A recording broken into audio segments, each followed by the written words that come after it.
మహాపరిశుద్ధుడా, ప్రేమలు తండ్రి, స్తోత్రాలు. మరి యొక్క ప్రత్యేకమైన సమయాన్ని బట్టి స్తుతిస్తున్నాం నాయన. తోరుకు క్షేమాన్ని ఇచ్చారు, ఆరోగ్యం ఇచ్చారు, మీకు వందనాలు. మరి సమయంలో నీ వాక్యం ద్వారా నాతో మాట్లాడమని ప్రార్థిస్తూ, నీ దాసులను మరుగు చేసి జ్ఞానం ఇచ్చి మీరు అందరితో మాట్లాడమని ప్రార్థిస్తున్నాను ప్రభువా. నీ మాటలు గొప్పవి నాయన, అవి నీ మాటలు ప్రభువా, మనుషుల మాటలు కాదు నాయన. ఆ మాటల్ని మేము ధ్యానిస్తున్నాం, ఆ మాటలే మాకు ఊరటనిస్తాయి, ఆ మాటలే మా హృదయాలను తెప్పరలా చేస్తాయి నాయన.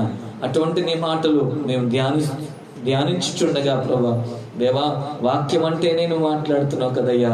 అయ్యా, ఒక మనిషి బ్రతుకు దినాలు నీకు క్షేమంగా వెళ్ళబుచ్చాలండి, ఒక మనిషి దీవించబడాలండి, ఒక మనిషి ఆశీర్వాదంగా ఉండాలండి, ఒక మనిషి నెమ్మదితో బ్రతకాలండి, నీ మాటల ద్వారానే ప్రభా, నీ మాట ప్రకారంగా నడుచుకుంటూ జీవించి పాపాన్ని విడిచిపెట్టి దేవా సత్య మార్గంలో నడుస్తున్నప్పుడు ఆ మనిషి వర్ధిల్లుతూ ఆశీర్వాదంతో నింపుతూ ఆ ఆరోగ్యంతో నింపబడతాడు కదా నాయన.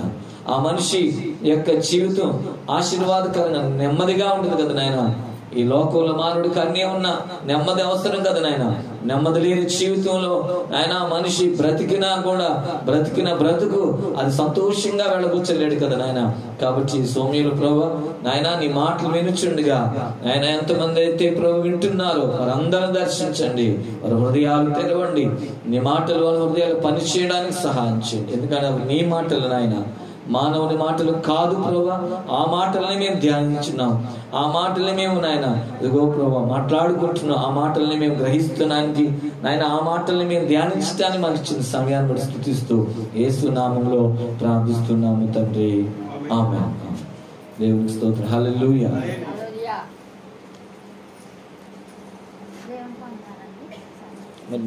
ఈ యొక్క వాక్య భాగంలో ఇదే దీపాల గురించి కూడా ఇంకొక విషయాన్ని మనకు దేవుని వాక్యం సెలవిస్తుంది. దీప స్తంభం మీద ఉన్న ఆ 7 దీపాలు ఏ విధంగా అయితే సంఘానికి గుర్తో, అదే విధంగా ఇంకొక గుర్తు కూడా చెప్తున్నాడు ఆయన. ఈ 7 దీపాల గురించి దేని గురించి మాట్లాడాడంటే 7 ఆత్మల గుర్తు అంట. ఈ 7 దీపాలు సంఘానికి ఎలాగైతే గుర్తు, జాగ్రత్తగా వినాలి. మీరు మర్చిపోవడానికి కారణం ఏంటంటే మీరు అటు ఇటు చూస్తున్నారు, మీ దృష్టి మళ్ళుతుంది, నా వైపు చూడాలి, నా మాటల వైపు మీరు ధ్యాస పెట్టాలి. కాబట్టి 7 దీపాలు సంఘానికి ఎలాగైతే గుర్తు, ఈ 7 దీపాలు దేవుని ఆత్మకు గుర్తు అనమాట. ఈ 7 దీపాలు దేవుని ఆత్మకు గుర్తు. చెప్పండి, దేవుని ఆత్మ గుర్తు. 7 దీపాలు దేవుని ఆత్మ గుర్తు. చూద్దాం ఒకసారి బైబిల్ గ్రంథంలో ప్రకటన గ్రంథము 4వ అధ్యాయము 5వ వచనాన్ని చదువుదాం. ఆ సింహాసనంలో నుండి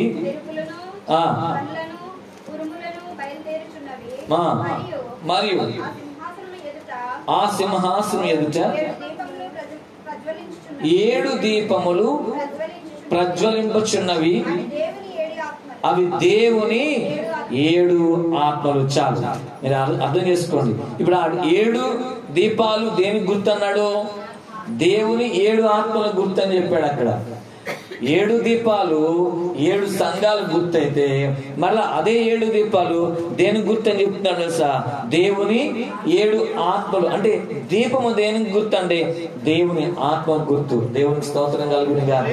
కాబట్టి దేవుని ఆత్మ మనలో ఉండాలి, దేవుని ఆత్మ మనలో నివసించాలి. ఇది చాలా ముఖ్యం, గమనించాలి. 7 ఆత్మలు గుర్తు కాబట్టి దేవుని ఆత్మ ఎక్కడ ఉండాలి అంటే మనలో ఉండాలి, మనలో నివసించాలి. కారణం ఏంటంటే మనము క్రీస్తుకు శరీరం. మనం ఎవరమంటే దేవుని యొక్క ఆయన యొక్క ఆలయాన్ని. అందుకనే పౌలు ఏమంటాడంటే కొరింథీయులకు రాసిన మొదటి పత్రిక 3వ అధ్యాయము 16వ వచనాన్ని చదివితే అక్కడ ఏమని మాట్లాడతాడంటే, మీరు దేవుని ఆలయమై ఉన్నారని, దేవుని ఆత్మ మీలో నివసించుచున్నాడని మీరు ఎరుగరా అని మాట్లాడతాడు. అంటే మనం ఎవరమంట? దేవుని ఆలయం. దేవుని ఆత్మ ఎక్కడుండాలి? మనలో నివసించాలి. గుర్తుపెట్టుకోండి, దేవుని ఆత్మ మనలో నివసించాలి. దేవుడు ఎక్కడ ఉండడానికి ఇష్టపడతాడంటే మన కట్టుకున్న ఏ కట్టడాల్లో ఉండడు గాని ఎక్కడుంటాడంట, నీలో నాలో ఉండటానికి ఇష్టపడతాడు. నీవు ఏదైనా తయారు చేయి, నువ్వు ఎలాగైనా తయారు చేయి, దానిలో ఉండడు. ఎంత పెద్ద మరి పెద్ద పెద్ద మందిరాన్ని కట్టు, ఎంత పెద్ద పెద్ద చర్చి కట్టు, కానీ ఉండేది ఎక్కడంటే నీలో ఉండడానికి ఇష్టపడతాడు ఆయన. హల్లెలూయా. ఆయన ఎక్కడ ఉండాలని ఇష్టపడుతున్నాడు అంటే నీలో ఉండడానికి ఇష్టపడుతున్నాడు ఆయన. ఎందుకనంటే అసలైన మందిరం ఎవరు అంటే నీవు నేనే. అసలైన ఆలయం ఎవరు అంటే నీవు నేనే. నీలో ఉండడానికి దేవుడు ఇష్టపడతాడు కాబట్టి, నీ హృదయంలో ఆయన ఉండడానికి ఇష్టపడతాడు కాబట్టి నీ హృదయాన్ని చాలా జాగ్రత్తగా ఉంచుకోవాలి, భద్రం చేసుకోవాలి. కాబట్టి దేవుడు ఆత్మ మనలో నివసించడానికి ఇష్టపడుతున్నాడు ఆయన.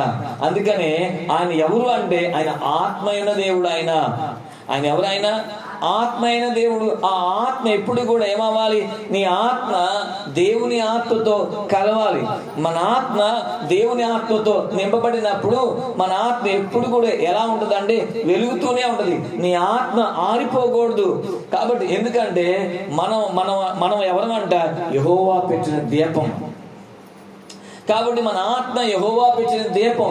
కాబట్టి ఖచ్చితంగా మనలో ఆయన నివసిస్తాడు. నివసించడానికి ఆయన మనలో ఉండటానికి కోసమే ఆయన ఏం చేస్తాడంటే మనలో తయారు చేసుకున్నాడు. ఆయన మనతో ఉండడానికి, నిత్యము ఉండడానికి, అంతేగాని అప్పుడప్పుడు ఉండడానికి కాదు. ఎప్పుడు ఉండడానికంట నిత్యము ఉండాలి. ఎందుకంటే ఆయన వెలుగై ఉన్నాడు కాబట్టి నిన్ను వెలిగించడానికి నీలో ఉండాలి. ఆయన వెలుగు నీలో ఉంటేనే నువ్వు వెలిగించబడతావు, నిత్యము వెలిగించబడతావు. ఒకవేళ ఆయన వెలుగు నీలో లేకపోతే నువ్వు వెలిగించబడవు. ఏమవుతావంటే నీ వెలుగు ఏమైపోయింది, తగ్గిపోతా ఉంటది. కాబట్టి ఇది గుర్తు పెట్టుకోవాల్సిన విషయం, గమనించాలి. కాబట్టి దేవుడు ఆత్మ ఉన్నాడు కాబట్టి ఆయన ఆత్మ మనలో నివసించాలి, మనతో ఆయన ఉండాలి. మనం ఆయనతోను ఆయన మనతోను కలిసి ఎప్పుడు కూడా జీవించాలి. బైబిల్ గ్రంథంలో యోహాను సువార్త 15వ అధ్యాయంలో ఏమని రాయబడిందంటే, యోహాను సువార్త 15వ అధ్యాయంలో ఉన్న మాట చూద్దాం. 5వ వచనం చదువుదాం. ద్రాక్షావల్లి నేను, తీగలు మీరు. ఎవడు నా యందు నిలిచియుండునో, నేను ఎవని యందు నిలిచియుందునో వాడు బహుగా ఫలించును అని రాయబడింది. స్తోత్రం చెప్పండి. అంటే మనము ఆయనలో, ఆయన మనలో. మనమేమో ఆయనలో, ఆయనేమో మనలో ఉంటేనే ఫలిస్తామని రాయబడింది అక్కడ. అంటే నీ జీవితం ఎప్పుడు కూడా ఆశీర్వాదకరంగా ఉండాలి అంటే ఏమంటే ఆశీర్వాదాలు ఎక్కడి నుంచి వస్తాయి, దేవుని దగ్గర నుంచే రావాలి. దేవుడే నిన్ను ఆశీర్వదించాలి. అర్థం చేసుకోవాల్సిన విషయం, దేవుడి దగ్గర నుంచి రావాలి, దేవుడు నిన్ను ఆశీర్వదించాలి. అంటే దేవుడు నీలో ఉండాలి, దేవుని ఆత్మ నీలో నివసించాలి. అంతేగాని దేవుని ఆత్మ నీలో నివసించకుండా ఆశీర్వాదాల కోసం నువ్వు ఎంత పరుగులు తీసినా కూడా నీకు ఆశీర్వాదం రాదు. ఆశీర్వాదం రావాలి అంటే ఖచ్చితంగా దేవుని ఆత్మ నీలో నివసిస్తేనే నీలో ఆశీర్వాదం వస్తుంది. దేవుని ఆత్మ నీలో లేకపోతే నీకు ఆశీర్వాదం లేనట్టే లెక్క. కాబట్టి గుర్తుపెట్టుకోవాల్సిన విషయం. అందుకనే గమనించాలి, నా ఆత్మ లేనివాడు నా వాడు కాదు అన్నాడు. అంటే అర్థం ఏంటి, దేవుని ఆత్మ మనలో లేకపోతే మనకి దేవునికి ఏం లేవు, సంబంధాలు ఏం లేవు, లింక్స్ అన్ని కట్ అయిపోతా ఉంటాయి. కాబట్టి మన అప్పుడు ఏమవుతాం, మనం దేవుని సంబంధం కానట్టుగా కనబడతాం. అంటే క్రైస్తవుడివే కానీ క్రైస్తవుడి యొక్క జీవితం నీలో కనపడదు. క్రైస్తవుడివే, పేరుకు క్రైస్తవుడివే కానీ క్రీస్తు లేడు నీలో. ఎందుకంటే ఆయన ఆత్మ నీలో నివసించకపోతే నీకు దేవునికి ఎలా ఉంటుందంటే సంబంధాలు లేనట్టుగానే జీవిస్తాం మనం. కాబట్టి ఇది గుర్తుపెట్టుకోండి, జాగ్రత్తగా ఆలోచించేద్దాం. కాబట్టి దేవుని ఆత్మ మనలో నివసించాలి కదా. దేవుని ఆత్మ మనలో నివసించాలంటే ఆయన మనలోకి రావాలిగా, మనం ఆయనతో ఉండాలిగా. అదే కదా, మనం ఆయన మనలోకి రావాలంటే ఏమవుతుందో చెప్పమంటారా? ఆయన ఏం చేస్తున్నాడంటే ప్రకటన గ్రంథం 3వ అధ్యాయం 16వ వచనంలో చదవండి. 3 ప్రకటన గ్రంథం 3:15 చదవండి.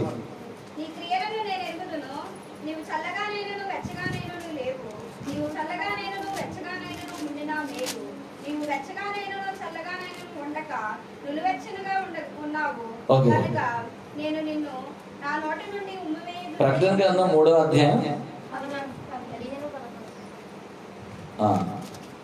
20 చదవండి అమ్మా. ప్రకటన గ్రంథం 3:8. ఇదిగో నేను తలుపు వద్ద నుండి నిలుచుండి తట్టుచున్నాను.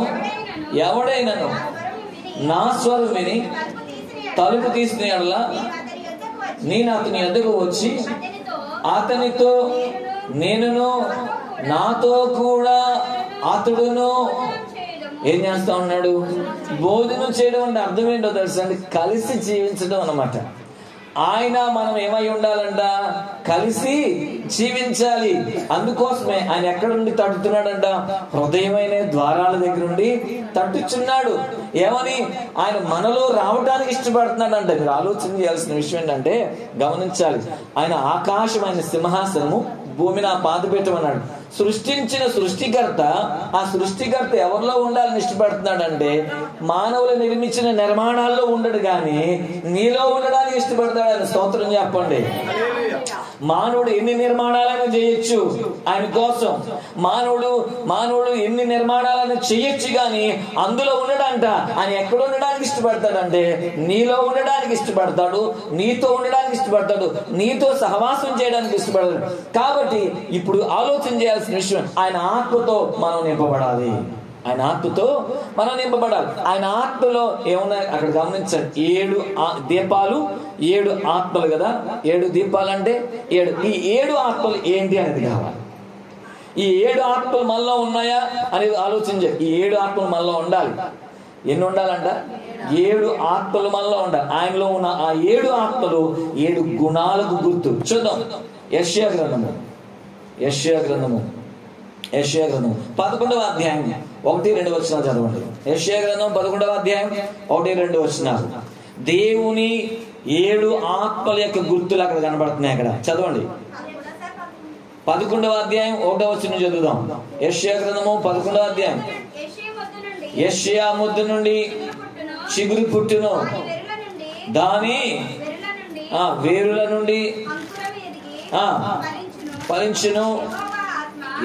జాగ్రత్త వినాలి. యెహోవా ఆత్మ జ్ఞాన వివేకములకు ఆధారముగు ఆత్మ, ఆలోచన బలములకు ఆధారముగు ఆత్మ, తెలివిని యెహోవా ఎడల భయభక్తులు పుట్టించు ఆత్మ. చాలు. దేవునికి ఎన్ని లక్షణాలు ఉన్నాయి? 7 దీపాలు కదా. ఇక్కడ ఏమన్నా? ఒకటి జ్ఞానము. 7 దీపాలు 7 ఆత్మలకు గుర్తయితే ఒక్కొక్క ఆత్మ ఏంటంట? ఒక ఆత్మ ఏంటి? ఒకటేమో జ్ఞానము, 2 వివేకము. ఒకటి చెప్పండి ఏంటి? జ్ఞానము, వివేకము, ఆలోచన, బలము, తెలివి, భయము, భక్తి. ఈ 7 దేవుని 7 ఆత్మలు, ఈ 7 గుణాలు ఏమేమి ఉన్నాయంట? 7 ఆత్మలు అంటే ఒకటేంటి? చెప్పండి గట్టిగా. జ్ఞానము. 2వది ఏంటి? వివేకము. 3వది ఆలోచన. 4వది బలము. 5వది తెలివి. 6వది భయము. 7వది భక్తి. ఇవి 7 దీపాలు, 7 ఆత్మలు. ఈ 7 ఆత్మలు ఎక్కడ ఉండాలి? నీలో నాలో ఉండాలి. ఏమో ఉండాలంట? జ్ఞానం ఉండాలి, తర్వాత వివేకం ఉండాలి, తర్వాత ఆలోచన ఉండాలి, తెలివి ఉండాలి, భయం ఉండాలి, భక్తి ఉండాలి, తర్వాత బలం ఉండాలి. ఈ 7 మనలో ఉండాలి. మీరు ఆలోచన. అప్పుడే నువ్వు ఏమవుతావు? వర్ధిల్లుతావు. అప్పుడే నువ్వు దీవించబడతావు. అప్పుడే నువ్వు ఆశీర్వదించబడతావు. కాబట్టి ఎందుకనంటే ఆయన ఆత్మ లేకపోతే ఆయన అంటున్నాడు, నువ్వు నా వాడు కాదన్నాడు. దేవుని గుణగణాలు మనలో ఉండడం చాలా ముఖ్యం. ఇదేంటో తెలుసా? ఆయనకు స్వారూప్యం. అది ఇదేంటి? ఆయన పోలిక. యేసు ప్రభువారు మొట్టమొదటిగా మనం గమనించాల్సిన విషయం ఏంటంటే, మానవుడు ఆయన తయారు చేసినప్పుడు ఎలా తయారు చేశాడంట? ఆదికాండము 1వ అధ్యాయము 28వ వచనం ఏం రాయబడింది అక్కడ? దేవుడు తన స్వరూపమందు ఏం చేశాడంట? నరులను సృజించెను. 1:28 వారిని ఆశీర్వదించెను. ఎట్లనగా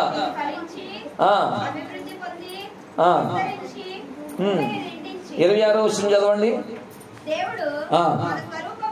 దేవుడు తన స్వరూపమందు మన పోలిక చెప్పున నరులను చేదుము, వారు సముద్రపు చేపలను, ఆకాశ పక్షులను, సమస్త భూమిని, భూమి మీద ప్రాగు ప్రతి జంతువును ఏలుదురుగా కని దేవుడు తన స్వరూపమందు నరులను సృజించాలి. ఇప్పుడు దేవుడు ఎవరి స్వరూపాన్ని సృజించాను అన్నాడు? దేవుడి స్వరూపంలో మనం చేసుకున్నాడు. ఆయన స్వరూపం అంటే అర్థం ఏంటి? ఆయన గుణ లక్షణాలు 7 ఆయనలో ఉన్నాయి, 7 ఆత్మలు ఆయనలో ఉన్నాయి. అవే కూడా మనలో ఉండాలి. ఆదాము నామం చేసినప్పుడు ఆ 7 ఆత్మలు ఆదాములో ఉన్నాయి, ఆ 7 ఆత్మలు అవ్వలో ఉన్నాయి. ఏంటి ఆ 7 ఆత్మలు? జ్ఞానం ఉంది, తెలివి ఉంది, ఆలోచన ఉంది, బలం ఉంది, భయం ఉంది, భక్తి ఉంది. ఇవి 7 ఆ యొక్క ఎవరిలో ఉన్నాయంటే ఆదాములో ఉన్నాయి, అవ్వలో ఉన్నాయి. అయితే విషయం ఏంటంటే ఎప్పుడైతే పాపానికి విధేయత చూపించారో, ఎప్పుడైతే పాపం వచ్చిందో లోపలికి 7 బయటికి వెళ్ళిపోయింది. 7 ఎప్పుడైతే బయటికి వెళ్ళిపోయినాయో స్వారూప్యం మారిపోయింది. అప్పుడు ఆదాము జ్ఞానం లేనివాడైపోయాడు, ఆదాము వివేకం లేనివాడైపోయాడు, ఆదాము ఆలోచన లేనివాడైపోయాడు, బలం లేనివాడైపోయాడు, తెలివి లేనివాడైపోయాడు, భయము భక్తి లేనివాడుగా మార్చబడ్డాడు అనమాట. మీరు ఆలోచించండి, మీకు ఆదాము నిజంగా దేవుని ఆత్మ ఉందా, ఆత్మకు సంబంధించిన జ్ఞానం ఉందా లేదా అనేది మనం ఒకసారి పరిశీలన చేద్దాం. ఆదికాండం 2వ అధ్యాయం, ఆదికాండం 2వ అధ్యాయం 20వ వచనం చదువుదాం. అప్పుడు ఆదాము సమస్త పశువులకును, ఆకాశ పక్షులకును, సమస్త భూజంతువులకును ఆయనను ఆదామునకు సాటి అయిన సహకారి అతనికి లేకపోతే అన్నిటికి పేర్లు పెట్టింది ఎవరు? ఆదామే. భూజంతువులకు, ఆకాశ పక్షులకు, పాగే పురుగులకు అన్నిటికి పేరు పెట్టింది ఎవరు? ఆదామే. కానీ ఆదాముకు సరి అయిన జోడు లేదంట. కానీ అన్నిటికీ జోడులు ఉన్నాయి. జంతువులకి, పక్షులకి, పురుగులకి, అన్నిటికీ, విషసర్పాలకి అన్నిటికీ జోడు ఉంది. కానీ ఎవరికి లేదు అంటే ఒక మనిషికే జోడు లేదు. అప్పుడు ఒక ఆదామికే చూడలేదు. కానీ దేవుడు ఉద్దేశం ఏంటంటే నరుడు ఒంటరిగా ఉండడం మంచిది కాదు అని చెప్పేసి ఏం చేశాడంటే తనకు సాటి అయిన సహకారం చేయాలని చెప్పేసి ఎవరిని తయారు చేశాడో ఆమెను ఎలా తయారు చేశాడు చూడండి ఒకసారి. ఆదామునకు ఏం కలగజేశాడంట అంటే తనకు కావాల్సిన భార్యను తయారు చేయడానికి ఈ ఆదాముని ఏం చేశాడంట? గాఢ నిద్ర కలగజేశాడు. అంటే డీప్ స్లీప్, అంటే అసలు ఏం తెలీదు, చాలా గాఢ నిద్రలను కలగజేసేసాడు దేవుడు. అంటే ఇప్పుడు ఒక రకంగా కోమా స్టేజ్ లో ఉన్న వాళ్ళకి ఏం తెలుస్తుంది? ఏం తెలియదు కదా. అంత గాఢ నిద్రను కలగజేశాడు. చేసి ఏం చేశాడు? అక్కడ అతని ప్రక్కటెముకలలో ఒకదానిని తీసి ఏం తీసాడంట? ఇప్పుడు పురుషుడికి స్త్రీ ఎవరు? గడి చెప్పండి. అంటే మీ భర్తలు మీరు ఎవరు గట్టిగా చెప్పండి. ఎముకేనా? మీరు ఎక్కడి నుంచి వచ్చారు? మీరు మీ భర్తలోంచి వచ్చారు. అర్థమైందా? అంటే మీరు ఎవరు అంటే మీరు మీ భర్తకి ఎముక. దేవునికి స్తోత్రం చెప్పండి. Right, okay. ఇప్పుడు ఆ ఎముకను తీసి ఏం చేశాడంటే తయారు చేశాడు అనమాట. ఎవరిని తయారు చేశాడు? స్త్రీని తయారు చేశాడు. ఎలా తయారు చేసి ఎవరి దగ్గర తీసుకొచ్చాడు తెలుసండి? ఆదాము దగ్గరికి తీసుకొచ్చాడు. ఆదాము పక్కనే ఆదాము చూస్తా ఉండగా చేయలా. ఆదాము అప్పటికి ఏం చేస్తున్నాడు? గాఢ నిద్రలో ఉన్నాడు. మరి తర్వాత ఆ పక్కటి ఎముకను తీశాడు. అక్కడ మేజర్ ఆపరేషన్ జరిగింది. ఎముకను తీయడం అంటే మామూలు విషయమా? ఎముకను తీసాడు. మళ్ళీ ఆ ప్లేస్ దేంతో పూర్తి చేశాడు? మాంసంతో పూర్తి చేశాడు. మీరు ఆలోచించండి, మాంసంతో పూర్తి చేయాలి, మళ్ళీ ఎక్కడి నుంచి తీయాలి? ఆదాంలోంచి తీయాలి కదా. ఆపరేషన్స్ జరిగితే ఏం చేస్తారు కదా? అక్కడ మాంసం, ఇక్కడ మాంసం తీసి ఇంకో చోట అతికేస్తారు కదా. అలాగే అతికేసాడు. అంటే ఈ ఆపరేషన్ సిస్టమ్ అంతా ఎవరు ఫస్ట్ స్టార్ట్ చేసింది? దేవుడే. మీరు ఆలోచించండి. తీశాడు. ఆ ఎముకతో మళ్ళీ స్త్రీని చేశాడు. చేసి తీసుకొచ్చాడు. చదవండి ఒకసారి. తర్వాత దేవుడైన యెహోవా తాను ఆదాము నుండి తీసిన ప్రక్కటెముకను స్త్రీనిగా నిర్మించి ఆమెను ఆదామునద్దకు తీసుకొని వచ్చెను. అప్పుడు ఆదాము చదవండి, చూడండి. తీసుకొని వచ్చానంటే అర్థం ఏంటి? ఆదాము ఎదురుగా చేయలేదు. ఆదాము అప్పటికి ఏమవుతుంది, నిద్రపోతున్నాడు కాబట్టి వేరే చోట చేసి తీసుకొచ్చాడు అనమాట. ఆ ఎముకను తీసుకెళ్లి ఇంకో చోటకి వెళ్ళి తయారు చేసి తీసుకొచ్చాడు. తీసుకొచ్చిన తర్వాత ఏం జరుగుతుంది అక్కడ? అప్పుడు వెంటనే ఆ నిద్ర మేల్కొన్నాడు. ఏం పోయింది? మత్తు పోయింది. పక్కన చూశాడు. ఎవరు కనబడుతున్నారు అంటే ఆదాము చూశాడా? ఆదాము తెలియదు ఈమెవరో. కానీ ఆదాములో ఏముందో తెలుసా? దేవుని ఆత్మ ఉంది. ఆ దేవుని ఆత్మ అంటే జ్ఞానం ఉంది, వివేకం ఉంది, బలం ఉంది, ఆలోచన ఉంది. చూడండి ఇంకేమున్నాయి? తెలివి ఉంది, భయం ఉంది, భక్తి ఉంది కదా. కాబట్టి దేవుని జ్ఞానంతో ఎలా చెప్తున్నాడు చదువుతాం. అసలు ఎముక తీసినట్టే తెలియదు. మళ్ళీ ఏం మాట్లాడుతున్నాడు? నా ఎముకల్లో ఎముక, నా మాంసంలో మాంసమా నీ ఏంటిదంట?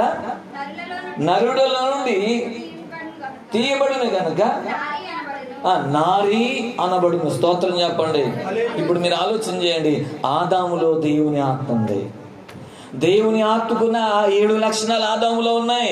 అందుకే ఏమని చెప్పగలిగాడు? నా ఎముకలో ఎముక, నా మాంసంలో మాంసమా, నువ్వు నరుడలో నుండి తీయబడ్డావు కాబట్టి నువ్వు నారీ అనబడతావు అని చెప్పగలిగాడు. లేకపోతే ఆదాముకి ఏం తెలుసు? ఆదాముకి ఏం తెలియదు.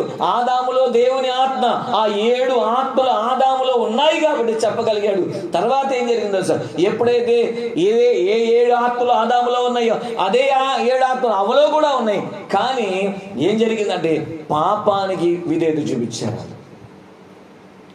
ఎప్పుడైతే పాపానికి విధేయత చూపించారో దేవుని ఆత్మ దుఃఖపరచబడి బయటికి వెళ్ళిపోయింది. మీరు ఆలోచించండి. దేవుని ఆత్మ దుఃఖపడుద్ది ఎప్పుడు తెలుసండి? ఎప్పుడైతే నీవు దేవునికి విధేయత చూపిస్తావో అప్పుడు దేవుని హృదయం గాయపరచబడుద్ది. ఎప్పుడైతే మనం పాపం చేస్తామో, ఎందుకంటే నువ్వు దేవుని పిల్లలవి, దేవుని కుమారుడివి, దేవుని కుమార్తెవి, నువ్వు దేవునికి వ్యతిరేకమైన పని చేసినప్పుడు దుఃఖపరచబడతాడు. నీ పిల్లలు నీ మాట వినకపోతే, నీ పిల్లలకి వ్యతిరేక ఉంటే, నీ పిల్లలకి తిరుగుబాటు చేసినప్పుడు నువ్వెంత దుఃఖపరచబడతావో అదే రీతిగా అలాగే ఆయన కూడా దుఃఖపరచబడతాడు. ఈ దుఃఖపరచబడడం ఎవరి స్వభావం? దేవునిదే. అందుకనే నీకు దుఃఖం వస్తుంది. అందుకే నీ హృదయం గాయం అవుతుంది. ఆయన గాయపరచబడతాడు కాబట్టి నీకు గాయపరచబడు. ఒకవేళ ఆయన గాయపరచబడట్లేదు అనుకోండి, ఆయన దుఃఖం లేదనుకోండి, ఏది జరిగినా కూడా, ఎంత నష్టం జరిగినా కూడా, నీ పిల్లలు నీకు తిరుగుబాటు చేసినా కూడా నువ్వు కూడా దుఃఖపరచబడవు. ఎందుకంటే హృదయానికి ఆ యొక్క ఇంటెన్షన్ ఉండదు, ఆ స్పర్శ ఉండదు. ఎందుకంటే ఆయనలో అది ఉంది కాబట్టి మనలో కూడా అదే ఉంటుంది. అందుకే ఇప్పుడు బాధపడతాం బిడ్డల విషయంలో. అందుకే పిల్లల గురించి ఇప్పుడు ఆలోచిస్తూ ఉంటాం. అందుకే పిల్లలకి ఏదైనా సరే మనం తట్టుకోలేం. పిల్లలు తిరుగుబాటు చేసినా తట్టుకోలేం. పిల్లలకి గాయమైనా మనం గాయపరచబడతా ఉంటాం.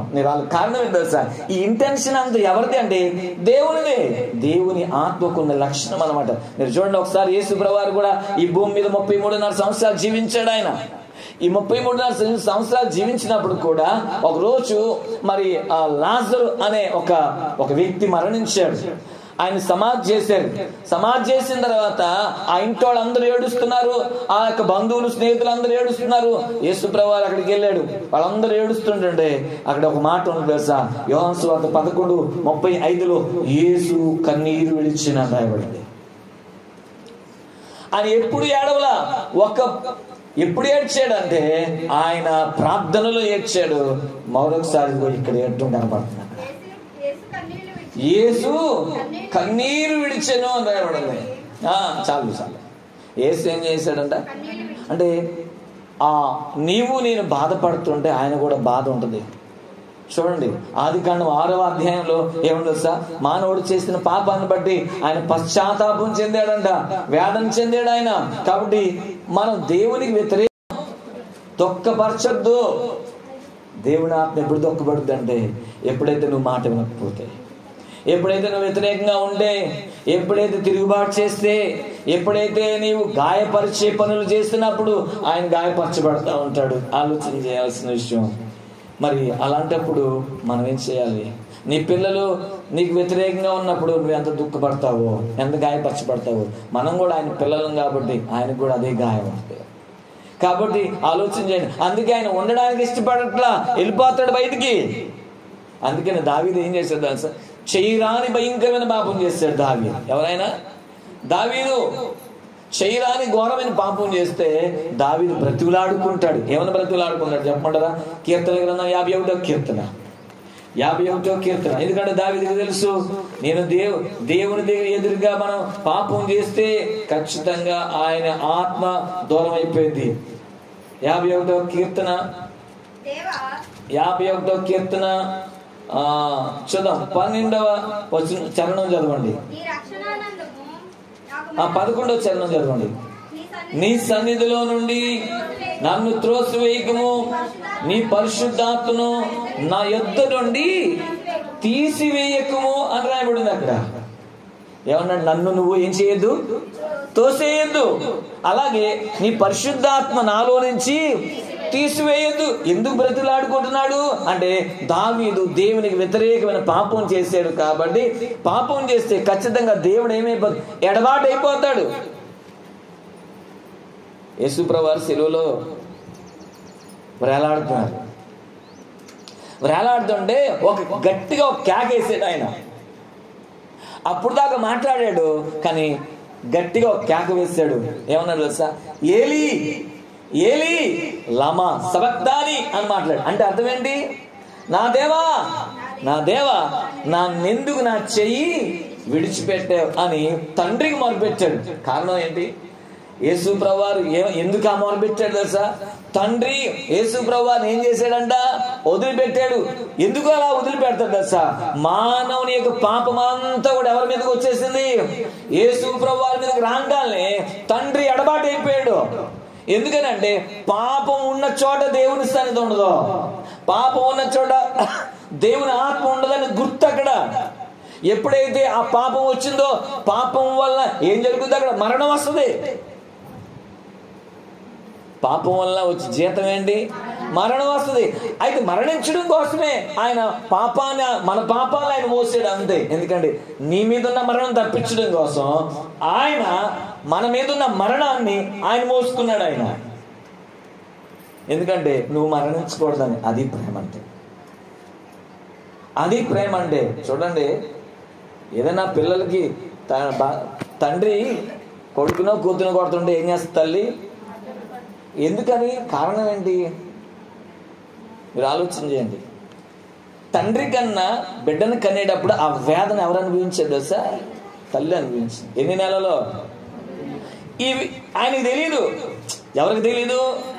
తండ్రికి తెలియదు ఆ వేదన తెలియదు.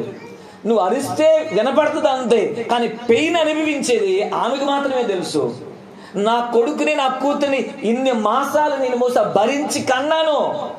కాబట్టి లోపల ఆల్రెడీ వీడి గురించి నేను గాయపరచబడ్డాను, ఆల్రెడీ వీడి గురించి నేను గాయాలు పొందాను.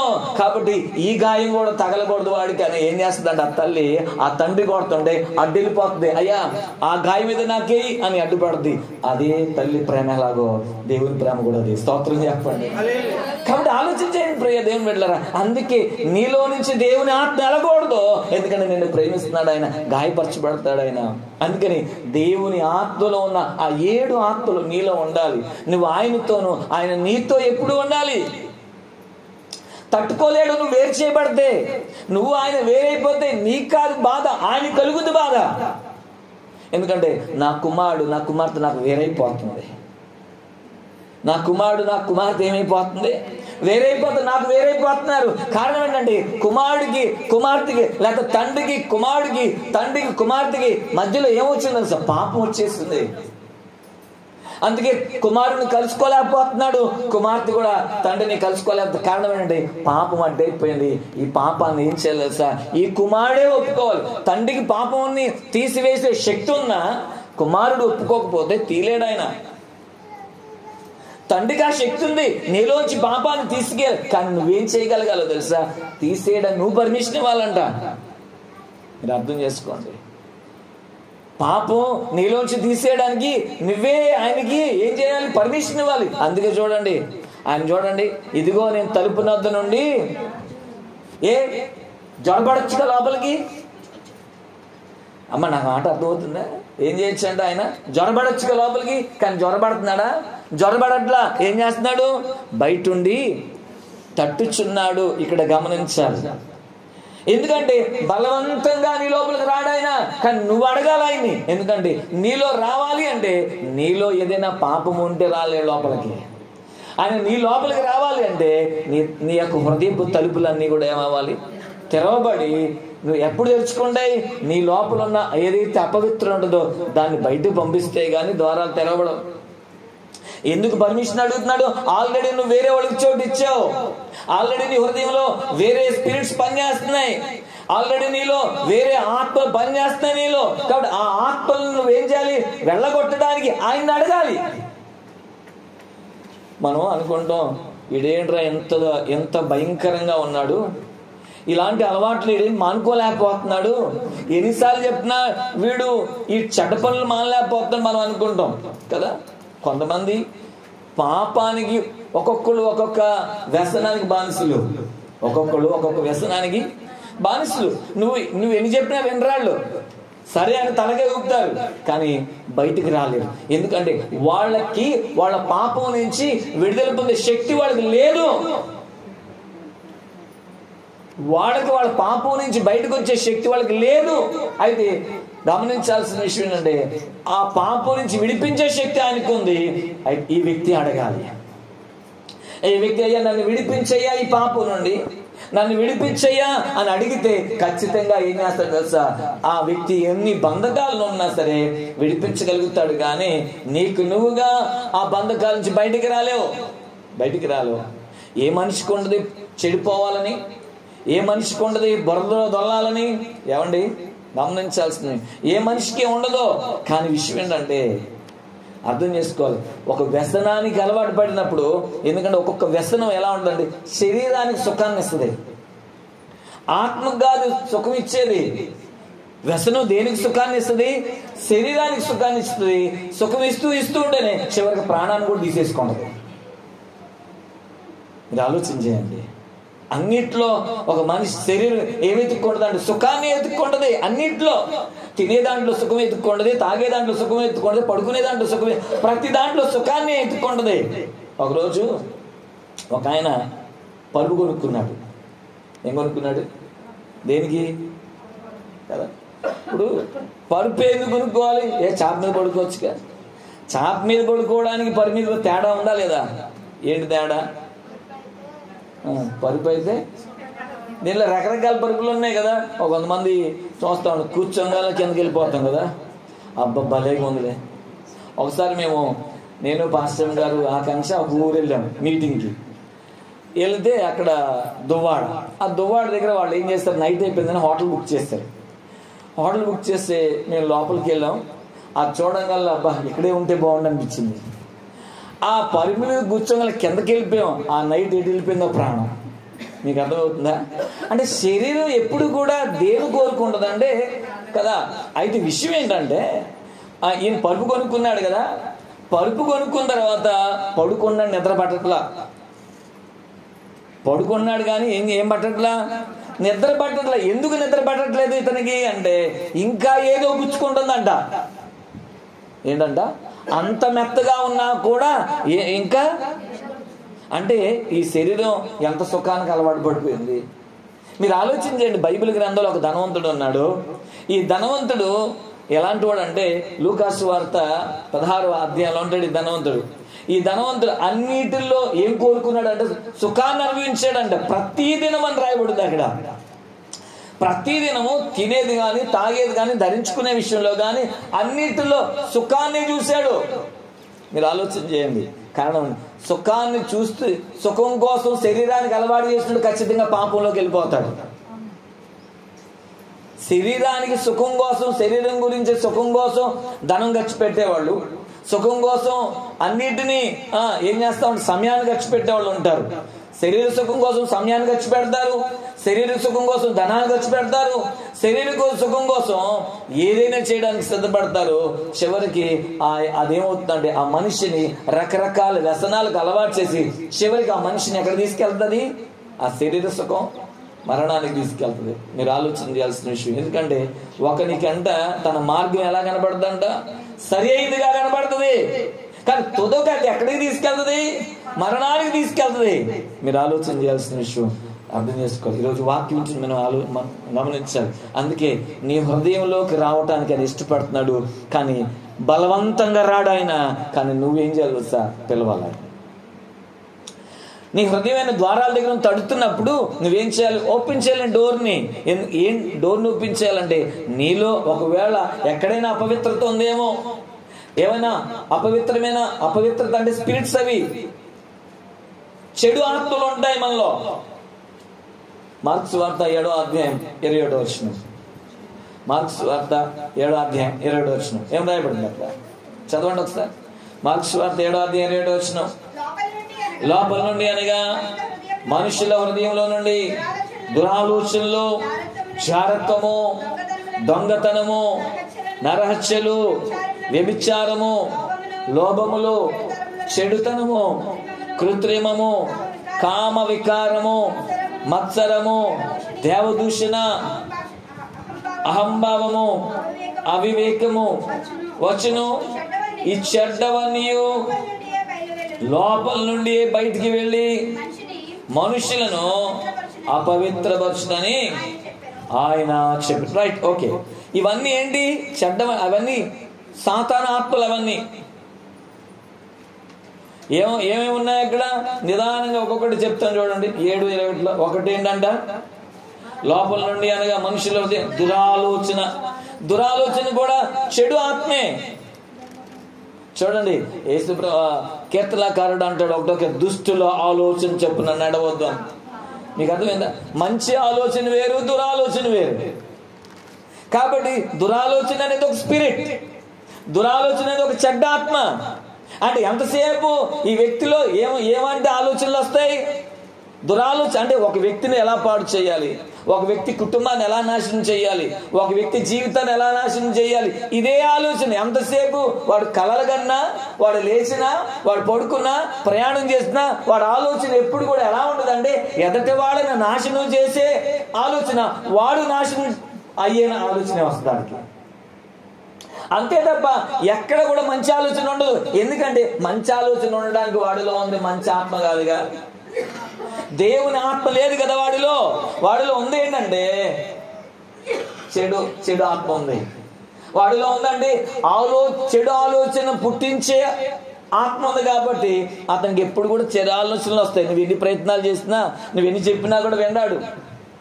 ఎందుకంటే ఆ చెడు ఆత్మ బయటికి వెళ్తే గానీ వాడికి మంచి ఆలోచన రావు. అది ఉండగా నువ్వు ఎంత బోధిస్తే ఏం ఉపయోగం లేదు. ఆలోచన చేయాలి. కాబట్టి అర్థం చేసుకోండి. తర్వాత ఏముందంట? జారత్వము అని రాయబడింది. జారత్వం అనేది కూడా ఏంటి తెలుసా అండి? అది కూడా చెడ్డ ఆత్మే. జారత్వము, వ్యభిచారం రెండు ఇంచుమించుగా ఒకటే. జారత్వం అంటే అర్థం ఏంటంటే వివాహం కాకుండా అక్రమ సంబంధం పెట్టుకోవడం, దాన్ని జారత్వం అంటారు. వ్యభిచారం అంటే వివాహమైనా కూడా ఇంకొక వ్యక్తితో అక్రమ సంబంధాన్ని పెట్టుకోవడాన్ని వ్యభిచారం అని చెప్తారు. ఆలోచన చేయండి. కాబట్టి రెండు కూడా ఏంటి అంటే ఇదిగో చెడ్డ ఆత్మలే.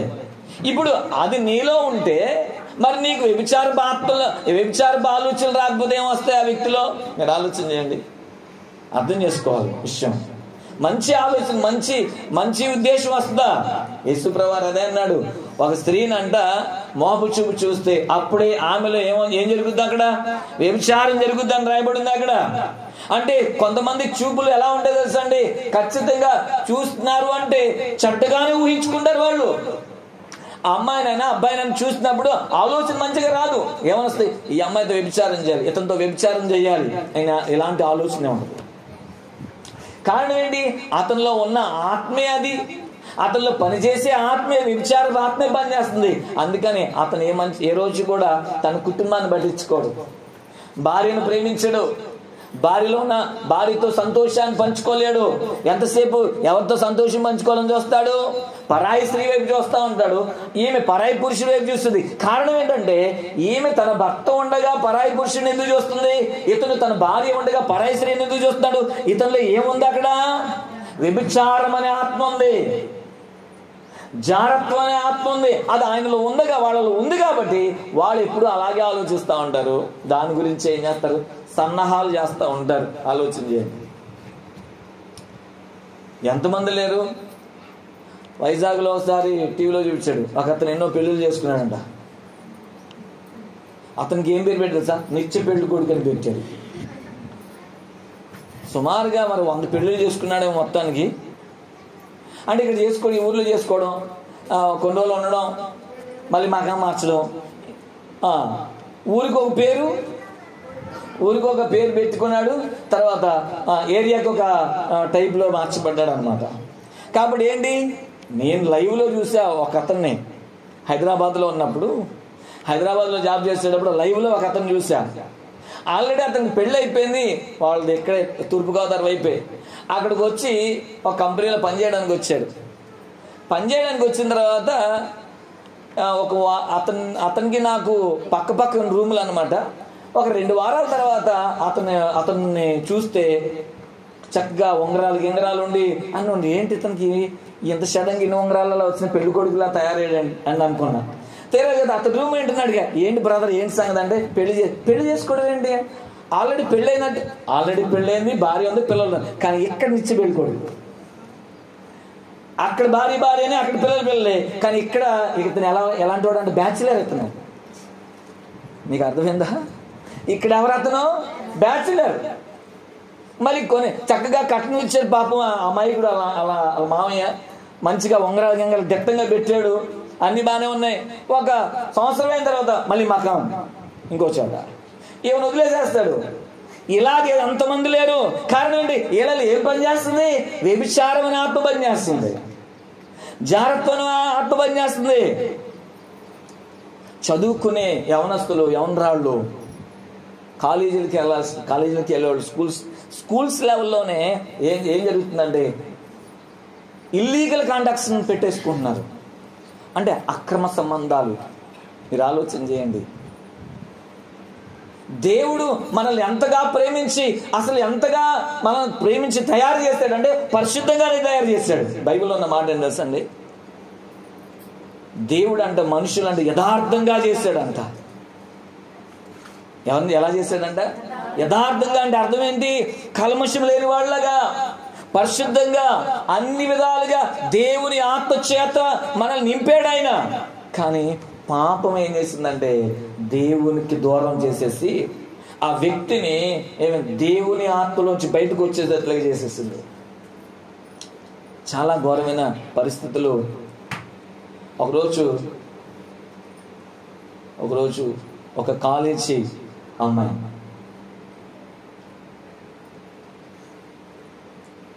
చాలా జబ్బు చేసి మంచం మీద ఉంది. చాలా అందంగా ఉంటుంది అమ్మాయి. జబ్బు చేసి మంచం మీద ఉంటే ఎలా తయారైపోయింది? స్కెల్టన్ ఉంటుంది సరే, అట్లా తయారైపోయింది. ముఖం మొత్తం లాగేసింది, చేతులు కాళ్ళు సన్నబడిపోయినాయి. ఏంటి అంటే ఆ అమ్మాయికి ఎయిడ్స్ ఉంది. ఎందుకు ఎయిడ్స్ వచ్చిందంటే చెప్పడానికి కూడా సిగ్గుగా ఉంది. కాలేజీలో తను ఎవరినైతే ఏ అబ్బాయిని చూసి నచ్చిందో ఆ అబ్బాయితో వ్యభిచారం చేశాడు. ఎక్కడ? కాలేజీలో. ఎంత ఘోరమైన స్థితి ఆలోచన చేయండి. ఇలాంటి వాళ్ళు చాలా మంది ఉన్నారు. ఇప్పుడు ఎలా అయిపోయిందంటే స్కూల్ లెవెల్ నుంచే స్టార్ట్ అయ్యింది. ఏంటి తెలుసా? ప్రేమ. నేను ఫలానా అబ్బాయిని ప్రేమిస్తున్నాను, ఫలానా అమ్మాయిని ప్రేమిస్తున్నాను అని చెప్పేసి స్కూల్ లెవెల్లోనే స్టార్ట్ అయింది. వీళ్ళు మళ్ళీ ఏం చేస్తారు? గొప్పగా చెప్తారు. ఏమైనా గొప్పగా చెప్పుకుంటారు? నాకు గర్ల్ ఫ్రెండ్ ఉందిరా, నాకు బాయ్ ఫ్రెండ్ ఉందిరా. ఇదేదో పెద్ద ఘనకారం చేస్తున్నాడు చెప్పుకుంటా ఉంటాడు. అసలు విషయం తెలియట్లా, అది వ్యభిచారం అని తెలియట్లా. ఎందుకని? బైబిల్లో స్పష్టంగా ఉంది ఈ మాట. చూద్దాం ఒకసారి. యోహాను రాసిన మొదటి పత్రిక 2వ అధ్యాయం 15వ వచనం చదవండి. జాగ్రత్త వినాలి. ఈ లోకంలో ఉన్న వాటినైనను ఏం చేయకూడదంట? స్పష్టంగా అన్నాడు ఆయన. ఈ లోకంలో ఉన్న వాటినైనను ఏం చేయకూడదు? ప్రేమింపకూడి. ఎందుకని? ఎవడైనాను లోకమును ప్రేమించిన యెడల దేవుని ప్రేమ వానిలో ఉండదు. స్తోత్రం చెప్పండి. తర్వాత వచ్చిన కండిషన్ ఏముందంటే అసలు ఎందుకు ప్రేమించకూడదు? లోకములో ఉన్నదంతయు అనగా శరీరాశ, నేత్రాశ, జీవపు డంబమును ఎవరి దగ్గర నుంచి రాలేదంటే దేవునికి సంబంధించినవి కాదు అవి. శరీరాశ, నేత్రాశ, జీవపడము. ఎలా పుట్టింది ప్రేమ? నేను ఎక్కువగా యూత్తో మాట్లాడతా. నేను క్యాంపులు పెట్టినప్పుడు, చిల్డ్రన్ యూత్ క్యాంప్స్ పెట్టినప్పుడు యూత్తో మాట్లాడతా. నేను డైరెక్ట్గా అడుగుతా, మీరు ఇక్కడ 15 మంది 20 మంది ఉంటారు, మీరు ప్రేమించారా అని అడుగుతా. చెప్పండి ఓపెన్గా, పర్వాలేదు. కొంతమంది చేయొద్దు, నేను ప్రేమించాను పలాబ్బాయి పలానమ్మాయి చెప్తారు. రైట్. ప్రేమ ఎలా పుట్టింది? ప్రేమ నీకు ఎలా పుట్టింది? ఆ అబ్బాయి మీద ప్రేమ ఎలా పుట్టింది? ఏం చూసి పుట్టింది నీకు? ఆ ఓపెన్గా చెప్పేస్తారు. అదిగో అతని యొక్క కళ్ళు బాగుంటాయి, లేదా అతని నవ్వు బాగుంటుంది. మరి గుడ్డోని ప్రేమిస్తావా? వంకర మూతుంది, నల్ల కన్ను ఉంటుంది, ప్రేమిస్తావా? ప్రేమించవే. ఏం చూసుకుంటావు? నీ సెలక్షన్ ఎలాగ ఉండాలి? అందంగా ఉండాలి, 6 అడుగులు ఉండాలి, మంచి బలంగా ఉండాలి కదా. ఆడపిల్లలు అయితే ఏమనుకుంటారు? మగపిల్లాడు పెద్ద జుట్టు ఉండాలి. ఇలా అన్నా బాధపడవా? ఎస్, ఇలాగే చూస్తారు, ఇలాగే చూసి చేస్తారు. అంటే శరీరాన్ని చూసి హృదయం ఏం కలుగుతుంది అంటే కోరిక పడుతుంది. దీన్ని ఏమన్నారు తెలుసా? మోగుచూపు అని యేసుప్రభువు మత్తయి సువార్త 5వ అధ్యాయం 27వ వచనంలో చెప్తున్నాడు. అక్కడ ఒక స్త్రీని మోగుచూపు లేదా ఒక పురుషుని మోగుచూపు రావడానికి కాదంటే ఆ వ్యక్తి ఏం చూస్తున్నాడు అంటే హృదయం కనపడుతుందా? కనపడదు. శరీరమే కనపడదు మనిషికి. ఆ శరీరంలో ఉన్న అందాన్ని చూసి హృదయంలో ఏం తెచ్చుకుంటాడు తెలుసా? పాపాన్ని తెచ్చుకున్నాడు. తెలియకుండానే ఇలా అంతరంగికంలో వ్యభిచారం చేస్తున్నారు. దాన్నే జాగ్రత్త అన్నాడు అక్కడ. ఈరోజు ఎంతమంది ఆడపిల్లల జీవితాలు పాడైపోతున్నాయి, అర్థం చేసుకోవాలి. మళ్ళీ వాళ్ళు ఏం చెప్తారంటే అతను మోసం చేశాడు, ఇతను మోసం చేశాడు అని చెప్తారు. అసలు నువ్వెందుకు అతనితో మాట్లాడు? నీకెందుకు రిలేషన్? నీ పని ఏంటి? నువ్వేం చెయ్యాలి? నువ్వు ఎందుకు వెళ్తున్నావు కాలేజీకి, స్కూల్కి ఎందుకు వెళ్తున్నావు? నీ పని ఏంటి? చదువుకోవాలి. చదువుకునే వయసులో నీకు ప్రేమతో సంబంధం ఏంటి? ఎప్పుడు పుట్టాలి నీకు ప్రేమ? నీ కాబోయే బర్త్డేతో పుట్టాలి ప్రేమ. పెళ్ళైన తర్వాత నీ భర్త మీద పుట్టాలి ప్రేమ. నీ భర్తను ప్రేమించాలి, భర్త భార్యను ప్రేమించాలి. అంతేగాని అసలు నీకు అతనికి సంబంధం లేనప్పుడు ఈ వ్యవహారాలు ఏంటి? దీన్నే ఏమన్నాడంటే జాగ్రత్త అన్నాడు. మీరు ఆలోచన చేయండి. నేను 2003లో ఒక సండే స్కూల్లో ఒక టీచర్గా ఉన్నా.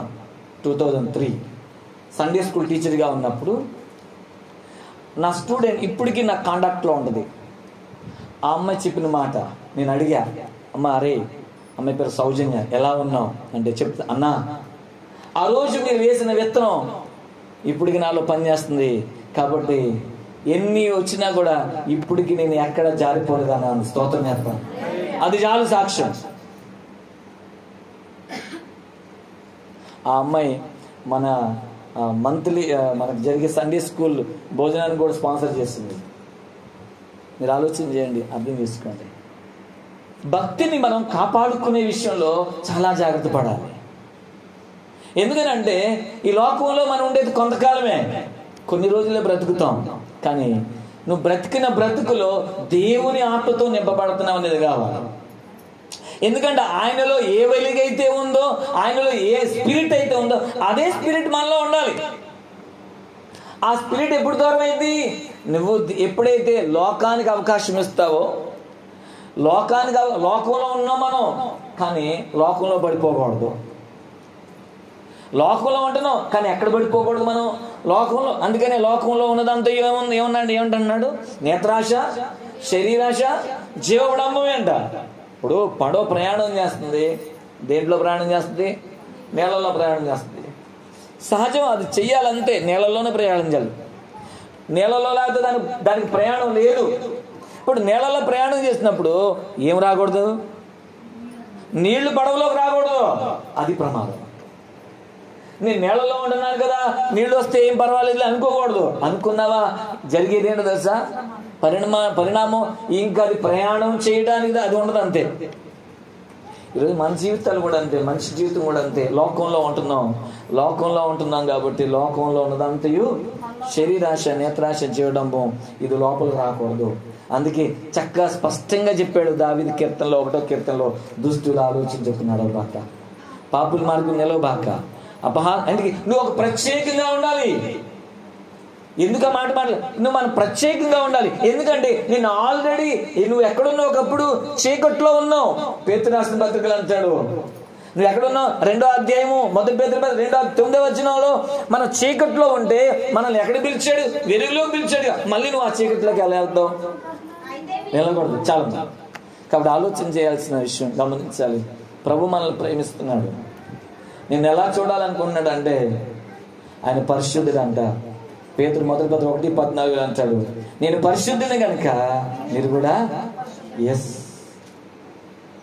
కాబట్టి ఆ పరిశుద్ధత ఎక్కడ ఉండాలి, నీలో నాలో.